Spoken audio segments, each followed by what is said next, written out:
Good morning, everyone, and welcome to this CME session on neonatal cardiac emergencies by Dr. Haitham Talo, who is a consultant pediatric cardiologist at Health Plus and Danata Lemarath Hospital. Dr. Haitham Talo earned his medical degree from Damascus University of Medicine in 1988.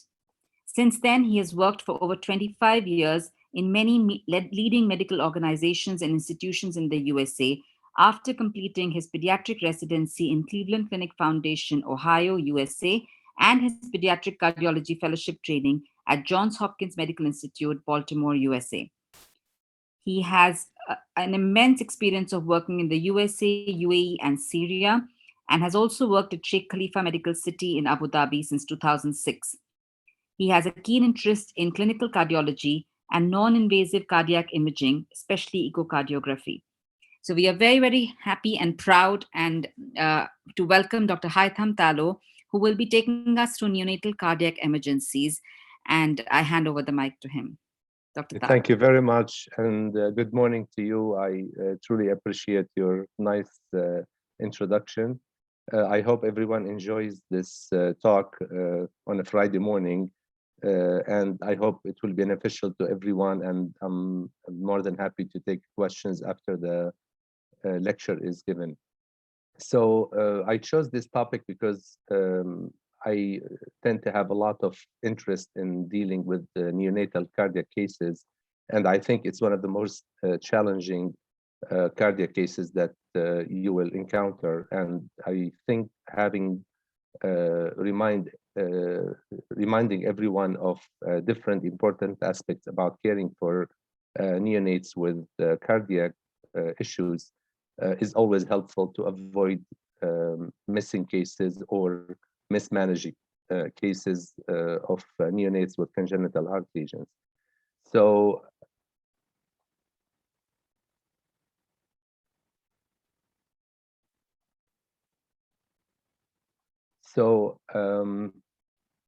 the incidence of congenital heart disease requiring specialized cardiac care is estimated to be about 500 to 600 per 100,000 live births, and approximately 170 per 100,000 live births have critical congenital heart lesions, defined as those who are ductal dependent or require surgical attention in the first month of life.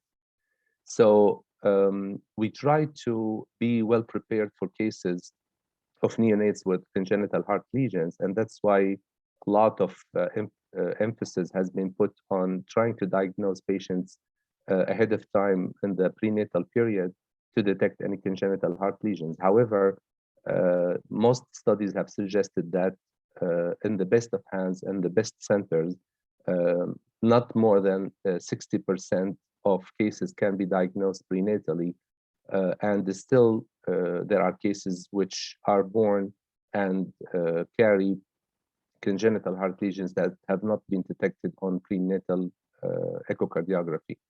So the patient, if they have congenital heart lesions, a lot of time when they are born, they appear normal at birth, except for few cases. And to avoid having cases that are being missed and discharged, the pulse oximetry screening tool was also developed to use that as a technique to detect congenital heart lesions in patients who are asymptomatic, just to fill the gap of cases that have not been evaluated or detected prenatally. Despite that, still there are certain cases that are being born and still carry congenital heart lesions. Some of them are critical that have not been detected on fetal ultrasound or by the pulse oximetry testing afterwards. So these patients carry a major challenge for all of us. And I think we have to concentrate on trying to increase the awareness of primary care physicians to be more in tune with patients who may have congenital heart lesions, and the best way to detect the patients that have lesions that require intervention, especially the ones that carry critical congenital heart lesions. So the infants and younger children are definitely more challenging to diagnose than the older children. And um, the one thing that always um, carries important information for the pediatrician is the presence of heart murmur. And the heart murmurs usually are the main reason for suspicion of congenital heart disease in the primary care setting. And then afterwards, usually the patient is referred to a cardiologist. However, the murmurs on physical exam are considered most of the time innocent, and many children are not referred to a cardiologist. On the other hand, all infants with murmurs referred to cardiologists. Out of all of those patients, only 40 or 45% of them are diagnosed as having cardiac anomalies. So there are certain things that we need to be aware of. First of all, the innocent heart murmurs, we have to try to be more experienced with the nature of those murmurs. Usually the murmurs are systolic or continuous murmur. The systolic murmurs that are indicative of an innocent flow murmur usually either are Still's murmur, or what they call it the vibratory systolic LV outflow tract murmur, the pulmonary artery systolic murmur, branch pulmonary artery stenosis murmur, subclavicular systolic murmur, systolic mammary shuffle, and aortic sclerotic systemic murmur, and cardiorespiratory systolic murmur. Also, there are continuous murmurs like venous hum or cephalic continuous murmur. So each congenital heart lesions have a variety of severity, and also that makes it challenging for all of us to be able to pick up a diagnosis of certain disease, especially if it has the milder end of the spectrum of the diagnosis. So basically, the majority of the congenital heart lesions fall within this range of gray area, meaning that you don't have a clear-cut findings that you would read in the books about a specific diagnosis. And I'll give you an example of that. And the very nice example that I like to use for my demonstration of this is patients who have tricuspid atresia. Those patients come in so many different varieties, patients who have transposition or patients who don't have transposition. As an example, patient without transposition, they could either present with um, as no VSD, or they could present with restrictive VSD, or they could present with large VSD. And assuming that we have a good interatrial communication, if the patient presents with no VSD and there is pulmonary atresia and tricuspid atresia, the patient from the beginning will actually have cyanotic presentation that requires immediate intervention and starting prostaglandin. If you have somebody who has pulmonary valve stenosis and a restrictive VSD, those patients usually will be relatively reasonably saturated with sats mostly in the mid to high 80s, and they will be stable clinically without even symptoms of heart failure. On the other hand, if the same diagnosis happen in a patient who has no pulmonary stenosis and unrestricted VSD, once the patient pulmonary vascular resistance drop, the patient will have excessive pulmonary blood flow, and this patient will have signs of heart failure when the PVR drops to the normal level between 3 to 4 weeks of life. And at that time, the patient would require to have pulmonary artery banding to limit the amount of pulmonary blood flow. So we're talking here about one diagnosis with multiple presentations, multiple potential presentations. That's why we have to be, again, well aware of the different cases and how each one of them presents and how the best intervention for them would be done.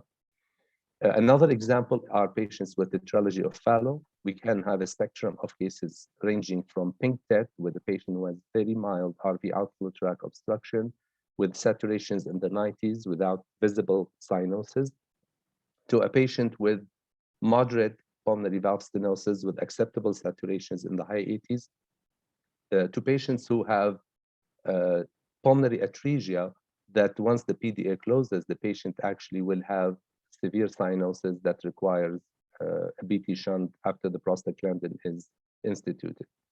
So there are several things that I always like to simplify to my colleagues in the primary care sector to try to approach congenital heart lesions in a logical way, we try to look at several factors. One of them is the timing of presentation. Usually, congenital heart lesions has a bimodal presentation, meaning that patient either presents with ductal-dependent lesions in the first few days of life. When the PDA closes, the patient will have either decreased systemic perfusion or decreased pulmonary perfusion. Or it could be cases that have shunt lesions, and those type of cases will develop into heart failure symptoms, which will happen later between the age of 1.5 to 2 months. The other thing that is important is the type of presentation that we're dealing with, whether the patient is presenting with cyanosis, with heart failure, or with shock. Again, that will give you an idea. If you have a patient with cyanotic or in shock in the first week of life, then you have to consider ductal dependent lesion of pulmonary or systemic dependency, or you have a later presentation with heart failure once the patient reaches the time when the PVR drops to the normal level. Other things that will be helpful also for the primary care physicians are the associated non-cardiac or genetic anomalies. As you all know, for example, trisomy 21 is well known to be associated with congenital heart lesions, and frequently they could have AVSD, which presents with heart failure, again, when the PVR decreases to the normal levels. So this is the age of presentation that we just discussed. Other things that are important are patients in the first year of life. It's important to know that most cardiovascular emergencies due to congenital heart lesions occur in the first year of life, and most of these infants are very challenging in making the diagnosis because they often appear markedly distressed, but there is no specific signs or symptoms. All these signs or symptoms resemble a lot of the common pediatric illnesses. However, the one thing that is also challenging to the primary care physician is managing these other diagnoses that have the same type of presentation, and the type of interventions you make for them could actually make a patient with congenital heart lesion worse. For example, if a patient presents distressed and you give, expectedly, a lot of patients are seen with respiratory illnesses are given oxygen, for example. And in a patient who has parallel circulation, you give oxygen, you drop the pulmonary vascular resistance in the case of hypoplastic left heart, and the patient will become extremely bad because he will flood his lung and his systemic perfusion will be compromised. So the differential diagnosis of congenital heart disease, other illnesses that might present with signs and symptoms similar to congenital heart lesions are respiratory, like bronchiolitis, pneumonia, hemangioma, reactive airway disease, hemodynamic abnormalities like sepsis or anaphylaxis, GE reflux or tracheoesophageal fistula, and also toxic and metabolic diseases.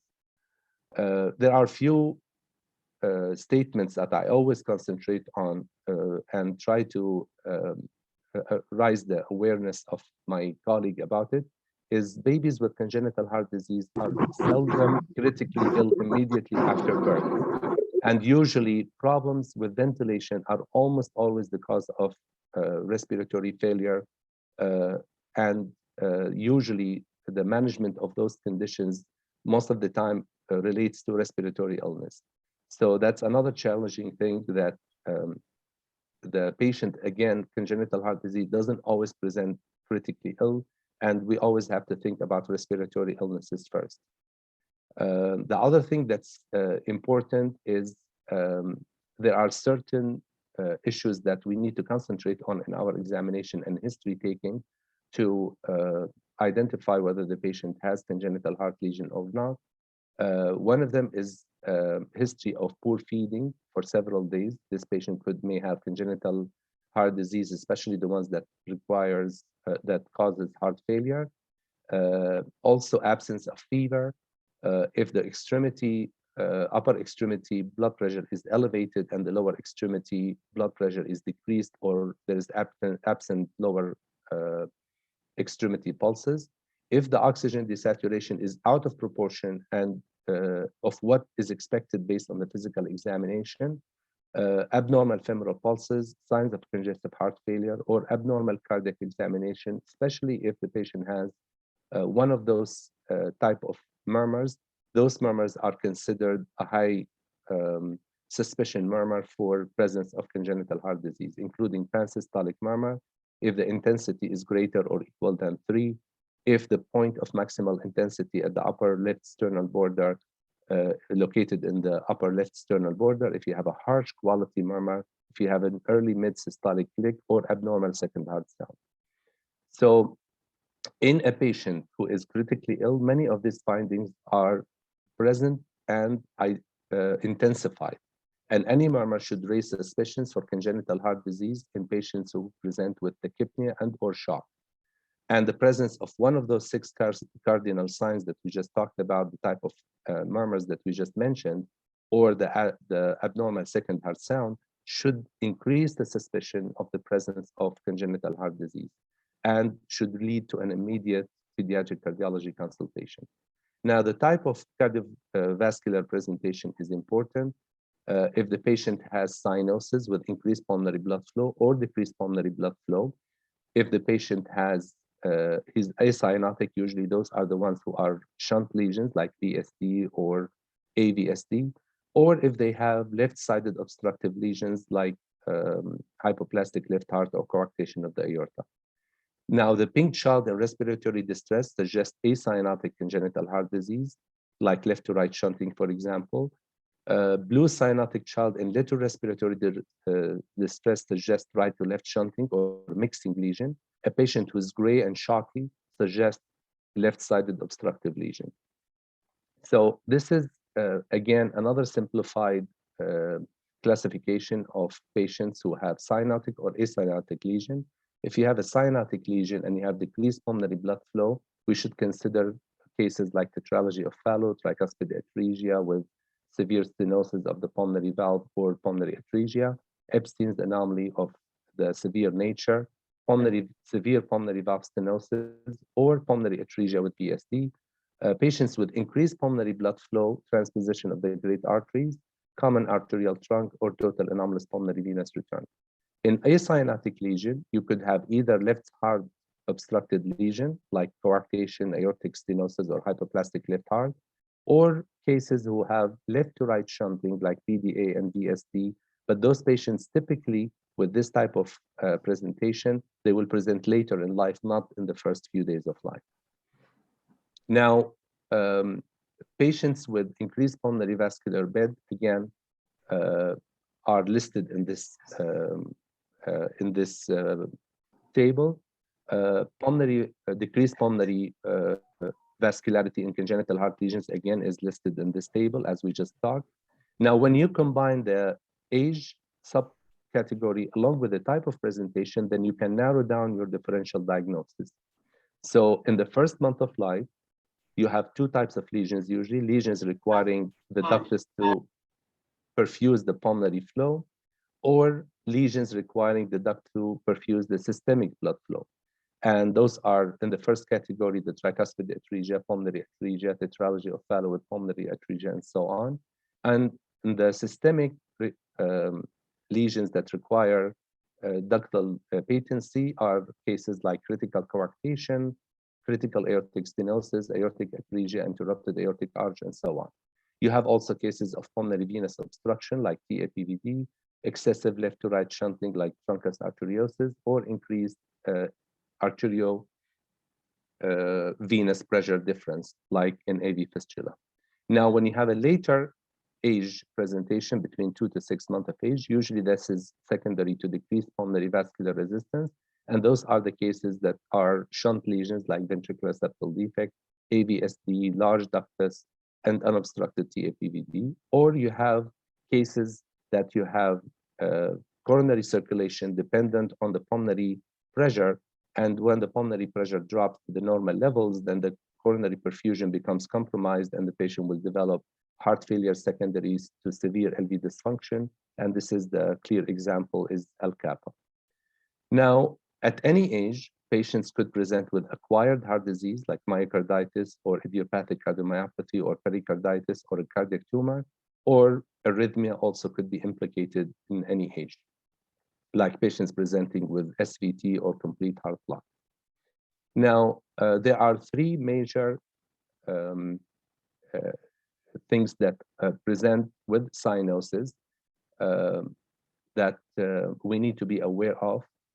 Discordant VA connection like TGA, pulmonary obstruction with avenue for right to left shunting, and common mixing situation with common atrium and single ventricle. And the cyanosis with some important aspects that we have to be aware of are some patients with cyanotic congenital heart disease with right to left shunting and increased pulmonary blood flow. As an example, ST-APVD or truncus. And those patients may have lower saturation but undetectable cyanosis because their SATs are above the 85% cut, which usually is required for the patient to be visually detected as having cyanosis. So those cases could sometimes be missed because the patient doesn't visually appear cyanotic. And also, on the other hand, patients who have polycythemia may appear cyanosed, but they don't have congenital heart disease. Now, Now we can we can use hyperoxia test, which is another way of trying to identify the patients with congenital heart lesions, or we can also use pulse oximetry testing, but it's not always reliable. So when we have patients that mix different type of problems together, you have also more confusing issues. For example, transposition with VSD and ASD and PDA, you have connection at the atrial level or ventricular or the great artery level. When you have TAPVD, you have the mixing happening at the atrial level. When you have a truncus, then you have the mixing happening at the ventricular and arterial levels. And in mild cyanosis, some patients present with mild cyanosis and heart failure, and they have sometimes respiratory symptoms like tachypnea. Now, I'll give you an example of X-ray patterns that will help you in making specific diagnosis. That will be an additional factor for you to look at when you are trying to identify a patient with congenital heart disease. This is an example of a cyanotic infant who present with decreased pulmonary perfusion and the typical boot-shaped heart. As you all know, this case is a typical presentation on an X-ray of patient with tetralogy of Fallot. In this case here, you have the boot-shaped heart, and the reason for that is because the apex of the heart is shifted upward, and you have decreased pulmonary segment size, so the heart will actually become shaped as a boot. And with the decreased pulmonary vascular bed, that will actually indicate that this patient probably has tetralogy of Fallot with decreased pulmonary blood flow. Another example is a patient also who present with severe cyanosis from birth. And when you look at the X-ray, you see this wall-to-wall heart. This is a typical X-ray of a patient with severe Epstein's anomaly of the tricuspid valve. A patient who presents, for example, at 3 weeks of life with mild cyanosis and tachypnea. And this patient here, as you notice here, has a narrow mediastinum and the heart that looks almost like you have what they call it, the term they use is an egg on a string. These patients usually who present with this type of X-ray, they have a transposition of the great arteries with good mixing. And this is why sometimes they present with mild cyanosis and tachypnea when there is increased pulmonary blood flow. This is another example of a patient with also mild cyanosis and tachypnea at 1 month of age. This is the typical snowman shape of the X-ray of the cardiac shape or the cardiac silhouette. And the reason for this shape, which what we call it the snowman appearance, is because we have the pulmonary venous return coming back to the confluence on the left side behind the left atrium, and actually it's draining through a vertical vein on the left and joining the innominate vein into the SVC. And this is the reason why we have that shape on the X-ray. So this X-ray should raise the suspicion in an infant who presents with mild cyanosis and tachypnea at 3 to 4 weeks of life. Another example of an X-ray pattern that is helpful in making the diagnosis is this patient who is 2 months of age who presents with wheezing and tachypnea and suspected to have respiratory problem. However, when you do X-ray, you find that the heart is extremely large on X-ray. And when you do the ECG, you have deep T wave in the precordial lead, which is consistent with the patient who has L kappa with severe LV dysfunction. Now, associated non-cardiac genetic anomalies could also help you to direct your suspicion into a specific diagnosis. For example, as I just talked a few minutes ago, patients with Down syndrome have high frequency of congenital lesions. One of the most common one is complete AVSD. Patients with SLE, for example, could have complete heart block if the mother had SLE. Diabetes, the patient may present with cardiomyopathy or TGA or VSD. Trisomy 18, we have high frequency of VSD and PDA and pulmonary hypertension. And also patients with 22q11 deletion have also conotruncal defects. So when you see a patient with this type of genetic abnormalities, you should suspect the associated lesions that are seen with these cases. This is an example of a patient with a trisomy 18 with typical findings that are consistent with Edwards syndrome. Those patients have usually VSD and PDA and pulmonary hypertension. This is a patient with 22q11 deletion. Those patients, again, have high frequency of conotruncal defects and should also be investigated whenever a patient is born with features that are consistent with this type of diagnosis. This is a patient with webbed neck who has Turner syndrome. So this patient also should be suspected of having coarctation of the aorta, which is seen in a relatively high frequency in this type of patients compared to the general population. So I'm going to start now by discussing more left-sided obstructive lesions. Those are the most common pathologies, either aortic stenosis or hypoplastic left heart, interrupted aortic arch, or severe coarctation of the aorta. Now, in the neonatal period, as the PDA begins to close, severe obstructive left heart lesions will develop hypoperfusion and shock and pulmonary edema because of increased pulmonary flow and decreased pulmonary perfusion. The milder form of these lesions, on the other hand, like mild AS or mild coarctation, will present less acutely and sometimes could be missed. And they are usually managed when they are diagnosed, but on more of an elective basis, not on an acute basis. So things that are important to keep in mind about left heart obstructive lesion, usually complete or severe obstruction of left-sided lesion is incompatible of life unless there is shunting. So patients usually with severe coarctation of the aorta, for example, with a PDA that has closed already, these patients will present with severe shock, and sometimes it will be very challenging to revive them and to be able to go on to the next step of managing them surgically. Any infant in the first week of life, also with decreased perfusion, hypertension, or acidosis, should be considered a candidate for prostaglandin. That's extremely important because sometimes primary care physicians are hesitant about starting prostaglandin. We always tell them that it won't harm to start prostaglandin if you have a suspicion, and that will actually at least put you in a safe zone in terms of cases that could potentially be ductal dependent, and the PDA will start to open up and you have better pulmonary or systemic perfusion, as opposed to waiting until you have a definitive diagnosis. Any neonate in shock that does not respond to fluid or pressors also has left-sided obstructive lesion unless proven otherwise.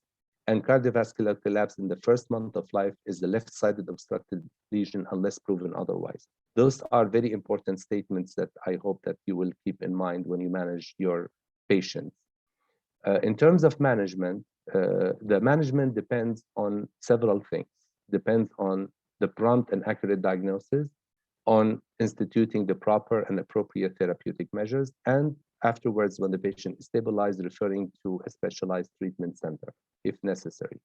Now, during stabilization, the physical examination should include blood pressure in all extremities. Murmur may be audible, but may not be audible in all congenital heart lesions. Absence of a murmur does not exclude cardiac defect. Sometimes we tell our colleagues in the primary care sector that also concentrate on the second heart sound. The second heart sound also extremely important to identify, especially the cases of cyanotic lesion, because usually the second heart sound is single. Chest X-ray and ECG also should be included in the evaluation. Now, important things about the management is the general guidelines for the management. You have to prevent hypothermia. You have to maintain a neutral thermal environment. You have to monitor and do prompt treatment of hypoglycemia and hypocalcemia, monitor acid-base status, and the treatment of metabolic acidosis and management of respiratory acidosis. Those are very important to make sure that your picture is not confused by those factors that have not been managed properly. Starting prostaglandin is crucial. Usually, we start at a lower level if we have a diagnosis and we have already a patent ductus. So we could start with 0.01 or 0.02 microgram per kilo per minute. But if you have a closing PDA or almost closed PDA, then you go with the higher doses like 0.05 up to 0.1 microgram per kilo per minute. Most probably, prostaglandin is effective earlier in life, but sometimes the patient might present at a later stage when the PDA have been closed for a few days, and that makes it a little bit more challenging. And sometimes it's impossible to open the PDA with prostaglandin. So a small ductus can be dilated, but an already closed ductus, as I mentioned, could be very difficult to reopen. Some side effects of prostaglandin include apnea in 10% of the cases, elevation of the temperature in 10% of the cases, muscular twitching, and severe flushing. And patients who also is getting prostaglandin should be watched closely for apnea, especially at higher doses. Once the oxygen saturation improves, prostaglandin could be weaned down to a lower dose, ranging from 0.01 up to 0.03. No more than 40% of humidified oxygen is necessary since there is a fixed intracardiac right to left shunting, and echocardiography and sometimes cardiac cath are required based on the type of presentation. Once the diagnosis is established, a permanent way to provide pulmonary flow should be considered by cath or by surgery. Now, there are two congenital heart lesions that does not respond to prostaglandin, or because it's not ductal dependent. Those are TAPVD and truncus arteriosus. So we have to keep that in mind. And key points I want to go over with you after we talked about different cases and different presentations. Functional closure of the ductus may be delayed in children with congenital heart lesion, and as a result, patients with ductal dependent lesions may become symptomatic after being discharged. That's why it's a challenge to diagnose them at the neonatal nursery. And we have to have a high index of suspicion and to be very vigilant about the signs and symptoms we discussed earlier in this lecture. The timing of presentation is bimodal, as I discussed earlier. Patient with a ductal dependent defect will present in the first month of life, while patients with predominantly left to right shunting lesions will present later in life after the PVR have dropped. A ductal dependent congenital heart lesion should be considered in any neonate less than 1 month of age who presents with sudden cardiovascular collapse. This lesion has the highest incidence of mortality prior to surgical correction.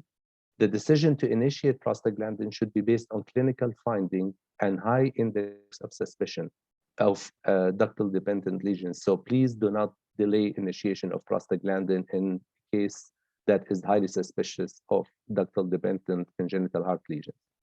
You should not wait for a definitive diagnosis by echo, which the valuable time you will be losing could actually have a terrible adverse effect on the outcome of the patient.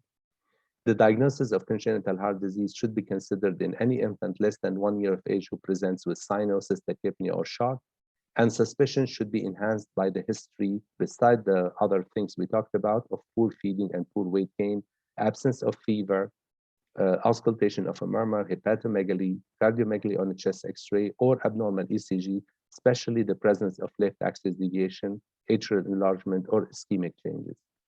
And upper and lower extremity blood pressure and saturations should be measured on all infants if those patients present specifically with cyanosis, tachypnea, or shock.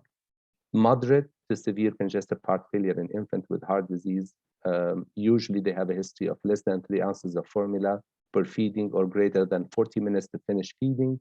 They have respiratory rate greater than 60, and they have usually an enlarged liver on an average of 2.5 centimeter below the right costal margin. If a ductal dependent lesion is suspected or a patient is presenting after stage 1 palliation of a single ventricle lesion, supplemental oxygen should be titrated to achieve a saturation of not more than 80 to 85%, because when you flood the patient with oxygen, you decrease the pulmonary vascular resistance, and you will actually cause worsening of the patient's status by flooding his lung and increasing his pulmonary perfusion as opposed to the systemic perfusion. Many patients with heart lesion will have increased pulmonary reactivity or pulmonary hypertension. So we should try to avoid any factors that will stimulate pulmonary vasoconstriction, like agitation, hypoxia, acidosis, and pulmonary hyperinflation. So those things we need to be aware of because they will make actually the clinical picture worse, and they will make our job harder and harder to manage these patients. Thank you very much, and I hope this lecture got your satisfaction, and I'm open to any questions. Thank you so much, Dr. Haytham. That was really a very, very, very good lecture, which covered a lot of aspects, and I'm sure everybody listening to it has enjoyed it.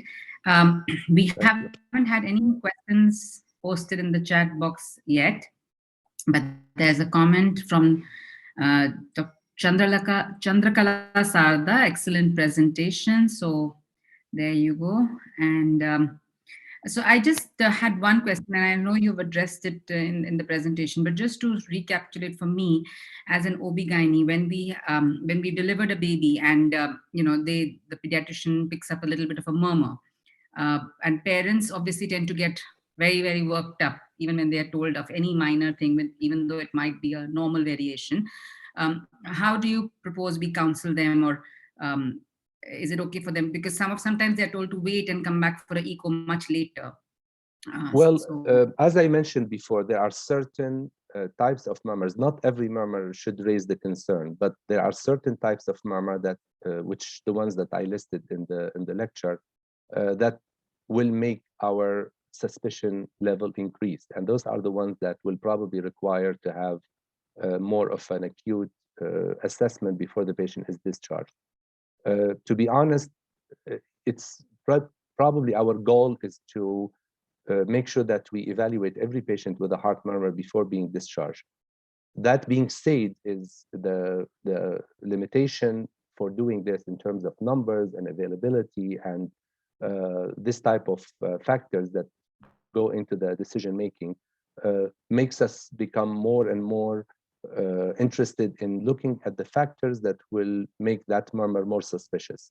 If you have a harsher murmur, if you have a diastolic murmur, if you have a click, if you have, for example, a single second heart sound, if the murmur is associated with other lesions, or if is associated with a patient with dysmorphic features, for example, a patient with a murmur but has also some respiratory abnormality and slight desaturation, those are the ones that will make you more and more interested or obligated to seek a cardiology evaluation before discharge.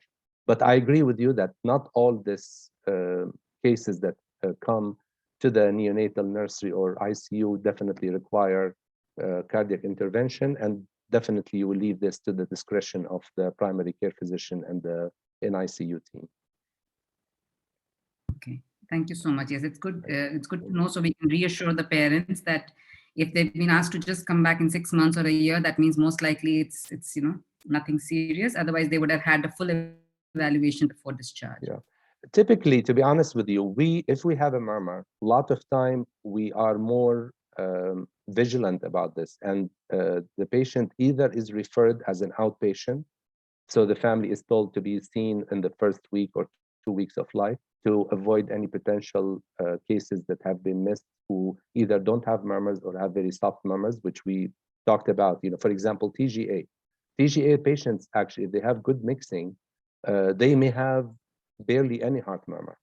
So even the most critical cases could present with either no murmur or very, very soft murmur. So we don't usually let them go and say, okay, come back in a few months of life. Most of the time we have them, if there is a murmur and it has not been evaluated before discharge, we tell them to follow with a cardiologist in the first week or 2 weeks of life.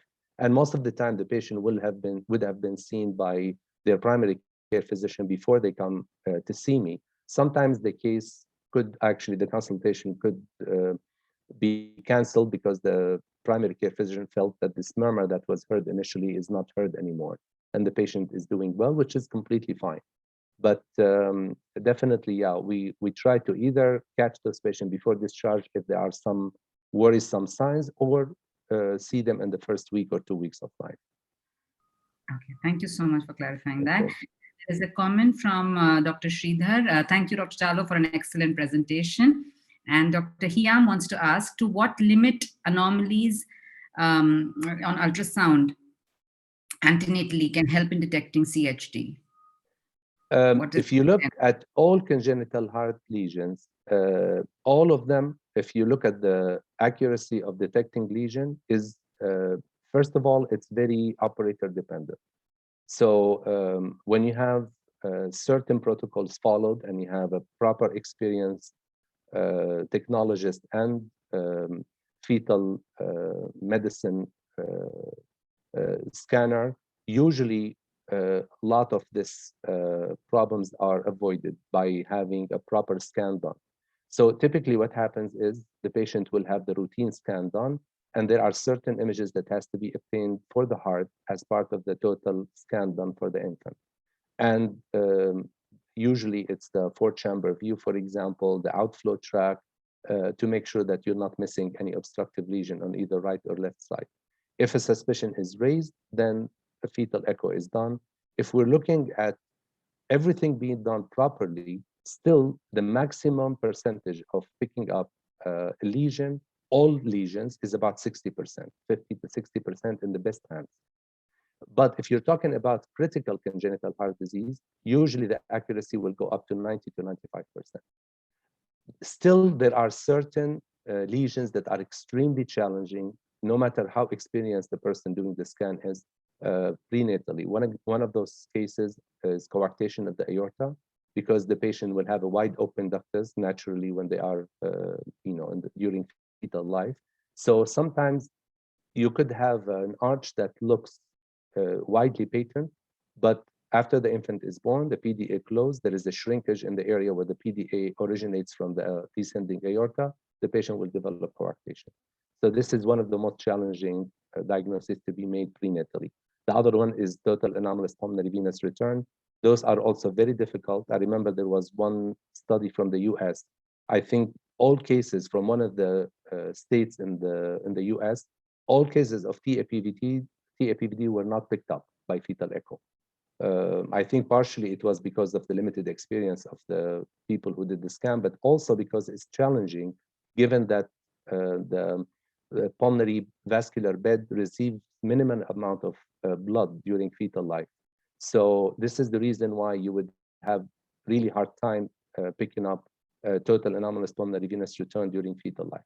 So in general, it's still detecting 90% of cases, critical cases, prenatally.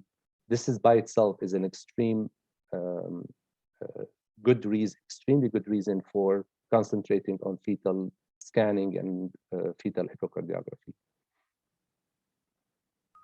Thank you so much. I hope that answers your question, Dr. Hiam. If you want to ask anything more, you can unmute yourself and ask Dr. Talo. I'm sure he'll be happy to answer any more questions. For everybody else in the presentation, if there's any question, any doubt that you want to ask Dr. Haitham Talo, we are very lucky to have him here for a few more minutes. So please go ahead and post that in the chat box, or you can raise your hand, unmute yourself, and ask himself. Um, and there's Prasad Rajendran who says, thank you, doctor, for the excellent presentation. And I think Dr. Hiam says a thank you. So I think you've answered her question. Anything else, if anybody wants to ask? We have Dr. Talo here. So Dr. Haitham, I also wanted to ask, like, once we picked up an anomaly in the antenatal period, what is the normal like protocol? Like, do we, depending on the anomalies, do we have something where we need to deliver them earlier? If you're seeing features of any, what is it that you decide, base your decision on? Yeah. I'm very happy that you asked that question, because we go through this type of discussion with the families with suspected or confirmed diagnosis prenatally when we do the counseling for the family. We've had an excellent collaboration with the fetal medicine division in Danat, and it's actually been extremely helpful to us to pick up those cases before the infant is delivered. This will give a chance for us to talk to the family, prepare them mentally and psychologically for the case that will be present or diagnosed, and how to deal with it after the infant is delivered. The very important factor to tell the families, no matter how complex the congenital heart disease is, most of the cases with complex heart disease usually survive the fetal life, and they are usually stable in utero, which is a great relief for the family. They don't require, in the majority of time, they don't require to be delivered earlier. This is also helpful for us, because if you deliver earlier, you're actually complicating the picture more. The infant is born, he has immature lung. You have to deal with now low birth weight, lungs that have not much, they're not mature yet. So rushing and trying to deliver actually is really counterproductive. It's completely bad. And this is why we tell the families, you don't have to be concerned. The majority of those cases will remain stable. And as long as we know about this case, after the case is diagnosed, usually we have a session where we counsel the family about the findings and the potential treatment. And afterwards, the OB physician will notify the neonatologist of a case that has been suspected or diagnosed with a heart lesion. So this patient will be transferred to the intensive care unit, and an echocardiography and cardiac consultation will be done. So I think this kind of wraps up the overall aspect of your question. Premature delivery is not recommended. C-section is not recommended in the majority of cases. It's usually it's very important to have a session with the family to talk to them and prepare them psychologically and mentally about the case. And when all of these cases are done in this sequence, usually the outcome, inshallah, will be favorable. Thank you so much. Yes, because I think, yes, working together as a team helps the family, helps. Definitely. Absolutely. Absolutely. And yeah, this is very reassuring, because immediately after the birth of the baby, the first thing they ask is the baby okay? And yeah, we have all naturally, that's what they're going to ask. Exactly. So if we're all on the same page and we all know that, yes, the baby is okay, but we still need evaluation, and then we will keep communicating it back to them, I think they are happier with the care irrespective of the outcome. And that is the aim, that we cannot control all outcomes, but we can ensure that they get the best care. And I'm very glad that you're here with us at Danat to help us with that. I'm still waiting for any other questions. I think we don't have any more questions, Dr. Haitham. I think you've addressed almost everything in your presentation and in the discussion. So if there's anything else you'd like to speak about, please go ahead, and then we will end the session after that. Okay, thank you very much. It's been a pleasure, and I really enjoy having this type of sessions and having this discussions with my colleagues. Please feel free to contact me with any questions or any concerns, and we are open in Danat Cardiology Clinic for any urgent consultation or any requirement for counseling for physicians or for the families. Thank you so much. We have also posted an email address of the Academic Affairs of Health Plus. If you have any other questions about this topic or you want to post another question to Dr. Haitham, you could send us an email there. At the end of the session, once we get all the replies to the surveys, we will be sending out certificates. Hopefully, in a couple of weeks, you should be getting them. And I just want to thank everybody. I want to thank Dr. Haitham Talo for taking out his time and preparing such an excellent presentation for us, and also the entire team that works behind the scenes. Anit, who was our academic coordinator, Cherry, Zainab, and Jihan, who are representing marketing, and Mr. Shamali, who is representing Pearl Events, who's helped us organize the CME. So thank you very much, everybody, and I hope everybody enjoyed the session. Thank you to all the participants, and we'll see you again on Monday with another CME before we break our CME sessions for Ramadan. So I hope you all enjoyed, and thank you very much. Thank you. Have a great day.